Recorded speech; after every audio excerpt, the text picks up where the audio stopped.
Hey, in today's bass lesson, I'm going to show you two grooves which are super funky, designed especially for beginner bass players. I'll see you inside the lesson.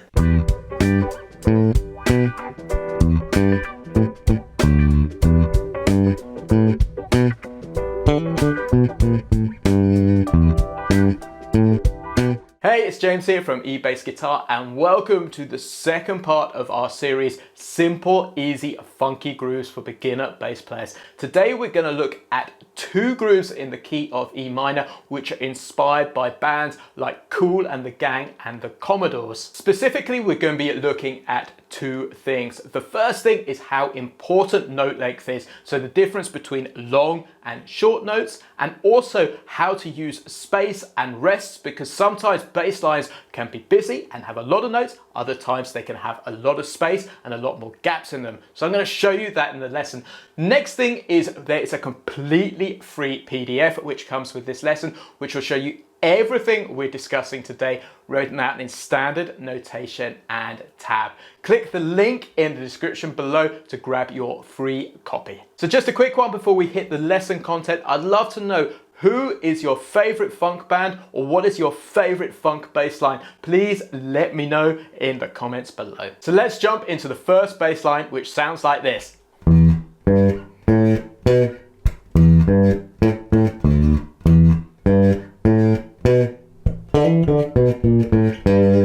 So this bass line is all about the difference between long and short notes. So we are going to be using exclusively the E minor pentatonic with one extra note added from the E minor blues scale too. So let's look at this first bar. So the first four notes are simple quarter notes which sound like this. So those notes are simply an E, 7th fret A string, a G, 5th fret D string, an A at the 7th fret, and a B at the 7th, 8th, 9th fret on the D string. And what I want you to do is play one note very definitely on each beat and play them really nice and short too, so they sound like this. Like that. Now let's jump into the second bar, which sounds like this. So that first note is played just after the first beat of the bar on beat 1 and, so 3, 4, 1. So that's the placement.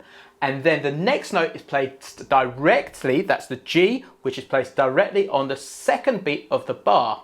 So we end up with this, 3, 4, 1. And then what we do after that is we play two A's on beat 3, like that, and then we hit a D at the 5th fret on the A string. Now all of those notes on the first half of the bar you can play nice and short again. But crucially now, I want you to play the D long on beat 4. So we end up with this. So that really rings out for the full duration. So what I want to do now is play the first two bars for you, which sound like this.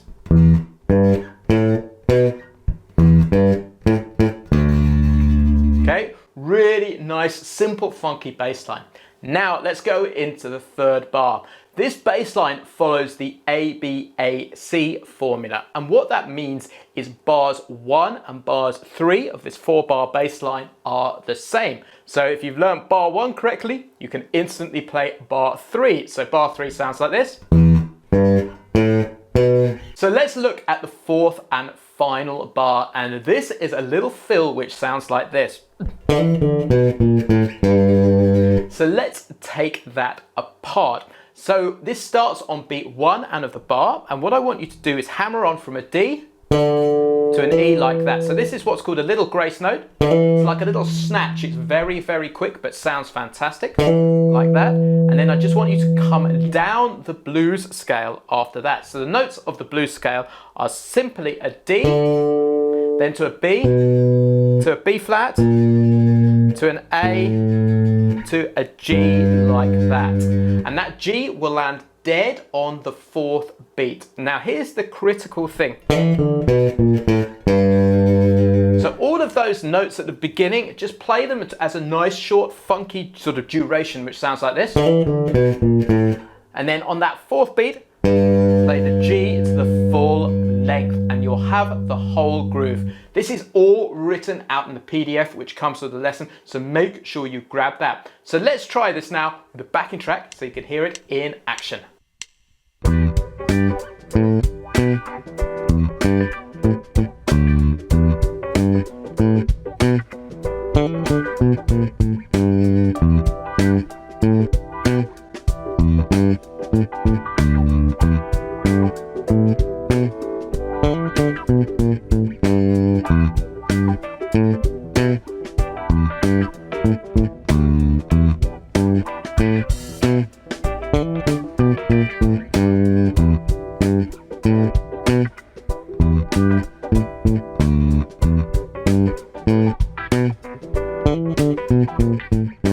So guys, I'd love to ask you, if you're enjoying this lesson, please make sure you subscribe to the eBassGuitar YouTube channel, because we release a lesson like this designed especially for the beginner to intermediate bass player who wants to push their bass playing to that advanced level. Please make sure you hit that red button, which is somewhere around this video, to subscribe, and you'll be the first to know when a new lesson goes live every single week. So let's take a look at the second bass line, and this should be a little bit easier in comparison because it has considerably less notes in, but this is proof that bass lines don't have to be complicated to sound absolutely fantastic. So let's hear what this 4-bar bass line sounds like.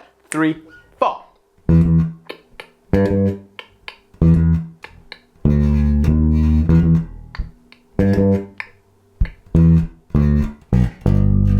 Again, listen to the difference between the long and the short notes. So let's look at the first 2 bars. So on beat 1 of the first bar, we're going to play 2 E's, so 1 and, then we're going to rest for beat, and then on beat 3, we're going to play 2 G's at the 5th fret on the D string, and then we're going to rest on the beat 4 of the bar, then we're going to go back to 2 E's on the first beat of the second bar. Then crucially, what we're going to do now is we're going to rest a beat, and then on beat 3, we're going to go down to a D. We're going to play that for the full duration, and then we're going to go up to a D sharp on beat 4, like so, and that's going to take us back to the E there. So let me play you those first 2 bars, which sounds like this. 3, 4.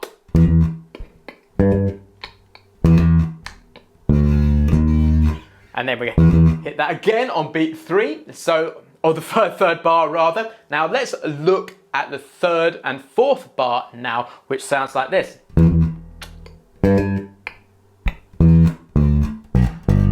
And so we put this little offbeat fill in on the 4th bar. So the first bar is exactly the same, or the 3rd bar is exactly the same as the first bar rather, which is just simply this.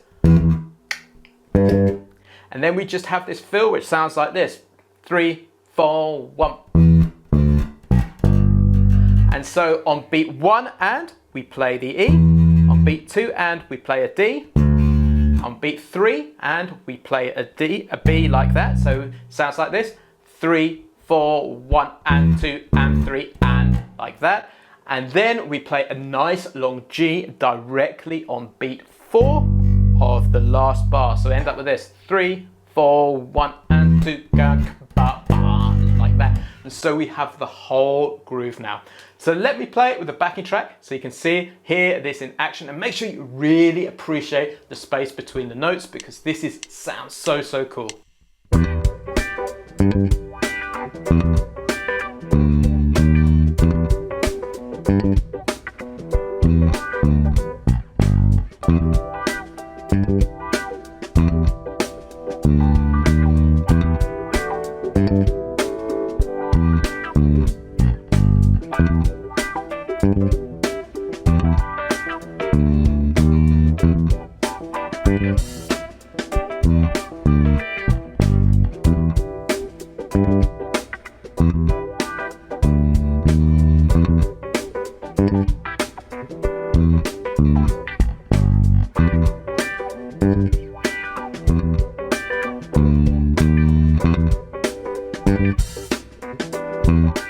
So to wrap up this lesson now, I want to give you the backing track I'm using here to play along with. So make sure you use this, and don't forget the little hack of, if anything is too fast here, use the YouTube player control, because you can start slowing it down. Slow it down to say 75% to begin with, and then you can get all of those great notes in. I'll leave you with the backing track now.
So guys, that's the end of today's bass guitar lesson. If you enjoyed it, first off, make sure you download that free PDF so you can see everything we discussed today in standard notation and, of course, a tab. Also, if you love the contents of this lesson and want to discover more just like this, make sure you jump over to eBassGuitar.com and check out the BassLab Plus. The BassLab Plus is a full step-by-step program designed especially for beginner to intermediate bass players who want to push their bass playing to that advanced level. So make sure you jump over, check out the BassLab Plus, but also there's a cheeky link in the description below where you can join completely free with a 14-day trial. Cheers, I've been James from eBassGuitar.com and I'll catch you next week.